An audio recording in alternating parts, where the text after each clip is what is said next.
ജീവിതം മനസ്സിലാക്കാൻ ഞാൻ എന്ത് ചെയ്യണം? ഒരിക്കലും ഒരാൾ ഗുരുവിനോട് വന്ന് ചോദിച്ച ചോദ്യമാണ്. ഗുരു അയാളോട് പറഞ്ഞത് 3 സ്ഥലങ്ങൾ സന്ദർശിക്കാനാണ്. ഒന്നാമത്തത് ഒരു ഹോസ്പിറ്റലായിരുന്നു. അങ്ങനെ അയാൾ ഹോസ്പിറ്റലിലേക്ക് പോയി. ഹോസ്പിറ്റൽ മുഴുവനായിട്ടും ചുറ്റിക്കണ്ട് അവിടെയുള്ള എല്ലാ രോഗികളെയും കണ്ടിറങ്ങുമ്പോൾ അയാൾക്ക് മനസ്സിലായി, nothing is more beautiful than health. ആരോഗ്യത്തെക്കാൾ മനോഹരമായിട്ട് മറ്റൊന്നും തന്നെ ഈ ജീവിതത്തിലില്ല. ഹോസ്പിറ്റലിൽ നിന്ന് നേരെ അയാൾ ഗുരു പറഞ്ഞ 2ാമത്തെ സ്ഥലമായ ജയിലിലേക്ക് പോയി. Actually freedom is the most precious thing എന്ന് അയാൾ അവിടെ നിന്ന് തിരിച്ചറിഞ്ഞു. താൻ അനുഭവിച്ചു കൊണ്ടിരിക്കുന്ന സ്വാതന്ത്ര്യത്തിന്റെ ശ്വാസം ഉള്ളിലേക്ക് വലിച്ചെടുത്തുകൊണ്ട് ഗുരു പറഞ്ഞ 3ാമത്തെ സ്ഥലമായ സെമിത്തേരി ലക്ഷ്യമാക്കി അയാൾ നടന്നു. അവിടെ അയാൾ റിയലൈസ് ചെയ്യുകയാണ് that life is worth nothing.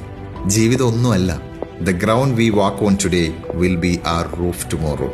നമ്മളിപ്പോൾ ചവിട്ടി നടക്കുന്ന നിലം നാളെ നമ്മുടെ റൂഫ് ടോപ്പാണെന്ന തിരിച്ചറിവ്. Live life to the fullest. You never know what tomorrow holds.